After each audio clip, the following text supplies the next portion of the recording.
ರಾಜಕಾರಣಕ್ಕೆ ಟ್ವಿಸ್ಟ್ ಕೊಡ್ತಾರಾ ರಾಹುಲ್ ಗಾಂಧಿ? ಕ್ರಾಂತಿ ಹೇಳಿಕೆಗಳಿಗೆ ನಾಂದಿ ಹಾಡ್ತಾರಾ ಎಸಿಸಿ ನಾಯಕ? ಯಾಕಂತಂದ್ರೆ ರಾಜ್ಯ ರಾಜಕಾರಣದಲ್ಲಿ ಈ ಒಂದು ಹೇಳಿಕೆಗಳು ಪಕ್ಷಕ್ಕೆ ಮುಜುಗರ ಉಂಟು ಮಾಡ್ತಾ ಇದೆ. ನವೆಂಬರ್ 15ಕ್ಕೆ ಸಿಎಂ ಸಿದ್ದರಾಮಯ್ಯ ಅವರು ದೆಹಲಿ ಪ್ರವಾಸವನ್ನು ಕೈಗೊಂಡಿದ್ದಾರೆ.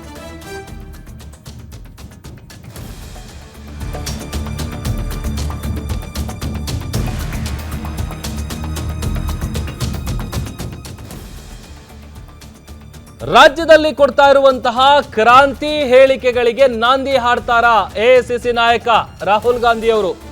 ಒಂದ್ ಕಡೆ ನವೆಂಬರ್ 15ಕ್ಕೆ ಸಿಎಂ ಸಿದ್ದರಾಮಯ್ಯ ದೆಹಲಿ ಪ್ರವಾಸ ಕೈಗೊಂಡಿದ್ದಾರೆ. ನವೆಂಬರ್ 20ಕ್ಕೆ ರಾಜ್ಯಕ್ಕೆ ರಾಹುಲ್ ಗಾಂಧಿ ಎಂಟ್ರಿ ಕೊಡ್ತಾ ಇದ್ದಾರೆ. ಒಂದು ಕಡೆ ಕ್ರಾಂತಿ ಹೇಳಿಕೆ, ಮತ್ತೊಂದು ಕಡೆ ಪೂರ್ಣಾವಧಿ ಸಿಎಂ. ಈ ವಿಚಾರ ಪದೇ ಪದೇ ಮುನ್ನೆಲೆಗೆ ಬರ್ತಾ ಇದೆ. ದೊಡ್ಡ ಮಟ್ಟದಲ್ಲಿ ಚರ್ಚೆಗೆ ಗ್ರಾಸ ಆಗಿದೆ. ಎಲ್ಲಾ ನಾಯಕರ ಹೇಳಿಕೆಗಳಿಗೆ ಬ್ರೇಕ್ ಹಾಕ್ತಾರಾ ರಾಹುಲ್? ಸಿಎಂ ಡಿಸಿಎಂ ಮುಸುಕಿನ ಗುದ್ದಾಟಕ್ಕೆ ರಾಹುಲ್ ಗಾಂಧಿ ಮದ್ದರಿತಾರ, ಬ್ರೇಕ್ ಹಾಕ್ತಾರ? ಹೈಕಮಾಂಡ್ ವಾರ್ನಿಂಗ್ ಕೊಟ್ಟಿದ್ರು ಕೂಡ ಟಾಕ್ ವಾರ್ ಕಡಿಮೆ ಆಗ್ತಿಲ್ಲ.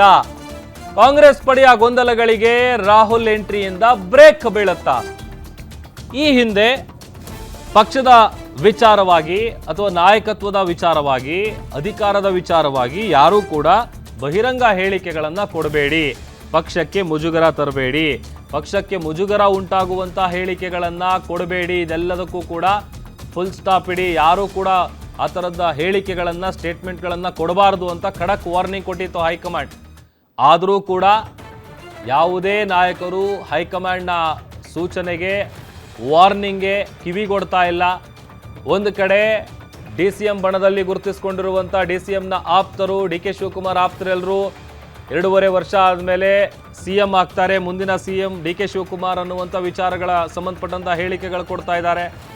ಇತ್ತ 5 ವರ್ಷಗಳ ಕಾಲ ಸಿಎಂ ಸಿದ್ದರಾಮಯ್ಯ ಅವರೇ ಮುಖ್ಯಮಂತ್ರಿಯಾಗಿ ಮುಂದುವರಿತಾರೆ ಅಂತ ಮುಖ್ಯಮಂತ್ರಿಯ ಆಪ್ತರು ಹೇಳಿಕೆಗಳನ್ನು ಕೊಡ್ತಾ ಇದ್ದಾರೆ. ಪದೇ ಪದೇ ಈ ಥರದ ಹೇಳಿಕೆಗಳು ಮುನ್ನೆಲೆಗೆ ಬರ್ತಾ ಇದೆ. ಇಷ್ಟೆಲ್ಲ ಆಗ್ತಾ ಇದ್ರು ಕೂಡ ಹೈಕಮಾಂಡ್ ಇಲ್ಲಿವರೆಗೂ ಕೂಡ ಮಧ್ಯಪ್ರವೇಶಿಸಿ ಇಲ್ಲ 5 ವರ್ಷಗಳು ಸಿದ್ದರಾಮಯ್ಯ ಅವರೇ ಮುಖ್ಯಮಂತ್ರಿ ಆಗಿರ್ತಾರೆ ಅಥವಾ ಅಧಿಕಾರ ಹಂಚಿಕೆ ಆಗುತ್ತೆ, ಇದಕ್ಕೆ ಸಂಬಂಧಪಟ್ಟಂತ ಯಾವುದೇ ಒಂದು ಸ್ಪಷ್ಟನೆಗಳನ್ನು ಕೊಡುವಂಥ ಕೆಲಸ ಇಲ್ಲಿವರೆಗೂ ಕೂಡ ಹೈಕಮಾಂಡ್ ಮಾಡಿಲ್ಲ. ಈಗ ಒಂದು ಕಡೆ 15ನೇ ತಾರೀಕು ನವೆಂಬರ್ 15ಕ್ಕೆ ಸಿಎಂ ದೆಹಲಿಗೆ ಹೋಗ್ತಾರೆ. ಅದಾದ ಬಳಿಕ ನವೆಂಬರ್ 20ಕ್ಕೆ ರಾಜ್ಯಕ್ಕೆ ರಾಹುಲ್ ಗಾಂಧಿ ಅವರು ಎಂಟ್ರಿ ಕೊಡ್ತಾ ಇದ್ದಾರೆ. ಹಾಗಾಗಿ ಈ ಎಲ್ಲ ಗೊಂದಲಗಳಿಗೆ ಫುಲ್ ಸ್ಟಾಪ್ ಇಡ್ತಾರಾ ಇಲ್ವಾ ನೋಡ್ಬೇಕು.